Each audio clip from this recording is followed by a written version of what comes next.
Ысык-Көл райондук аймактык ооруканасынын жугуштуу оорулар бөлүмү капиталдык оңдоп түзөөдөн соң пайдаланууга берилди.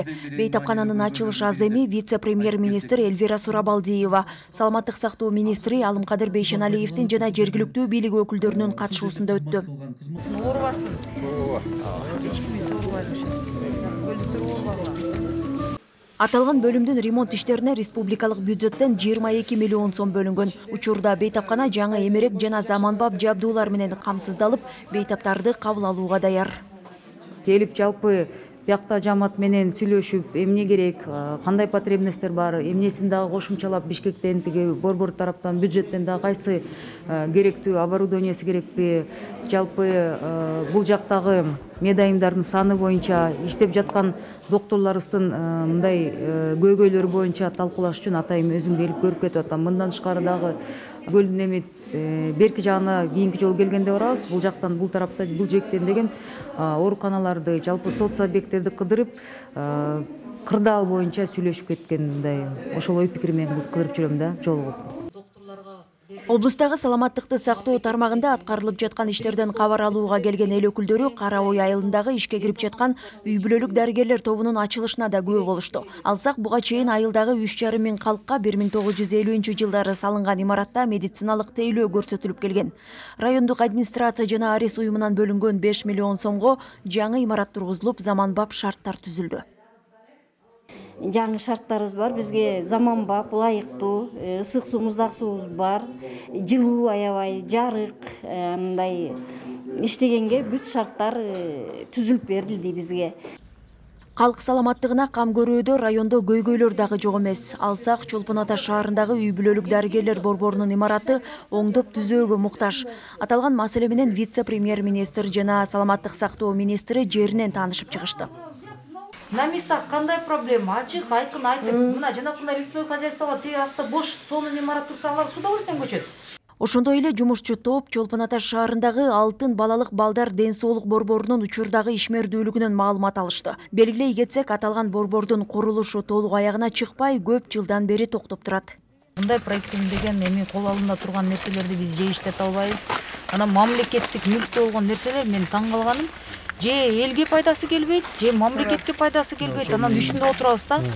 Анан орустарда курица несущий золотые яйцаны же иштеткенди же бакканды билбейбиз. Ушу 5 жылдан бери ушул долбоорго деген чоң моундай проектке сырттан эмнеге тартып алган жокпуз, чоң суроо.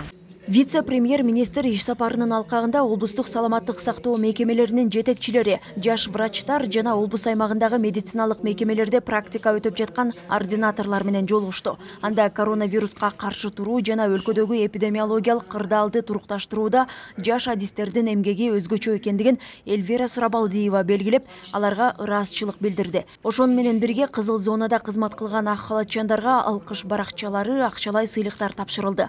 Белгилей кетсек, үстүбүздөгү жылы Ысык-Көл облусуна 71 жаш дарыгер жумушка тартылып, 50дөн ашуун ординаторлор келген.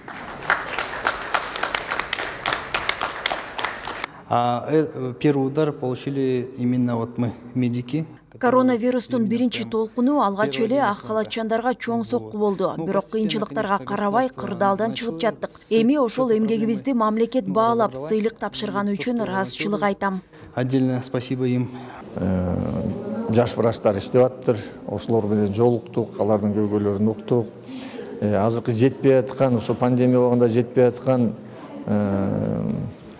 жерлерге, аларга медакадемияда окуп аткан 64 клиник координаторлор келип иштеп атышат.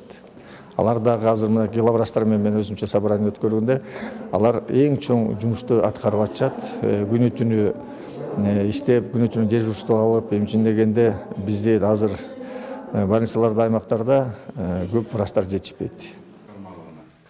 Мындан сырткары Эльвира Сурабалдиева Тоң районунда зордукталды делген 13 жашар өспүрүм кыздын апасы менен жолукту. Облус жетекчилери катышкан тар чөйрөдөгү жолугушууда вице-премьер-министр бул ишти мамлекет жеке көзөмөлүнө алаарын, күнөөлүү тарап жазасыз калбастыгын убадалады. Ошондой эле соңку жылдары бул өңдүү окуялар коомчулукта көбөйүп жатканын белгилеп, тийиштүү адистерге зордук зомбулуктун алдын алуу чараларын күчөтүү тапшырмасын берди. Бүгүнкү күндө билесиздер, Бишкекте башкы прокурор деген бул ишти өзүнүн контролуна көзөмөлгө алды. Бирок мен ойлойм, ал биз башкы прокурорго менден да бериле турган суроо болот. бул ишти жергиликтүү деңгээлде назор кылган прокурор аягына чейин көзөмөлгө алган эмес, тыкаандык менен караган эмес. Жакшылап карала турган иш сотто мындай жыйынтыктан чыкпайт эле. Иш сапар аягында вице-премьер-министр облус аймагындагы фостердик үй-бүлөлөр жана мектептердеги ысык тамак боюнча жыйындарга катышты.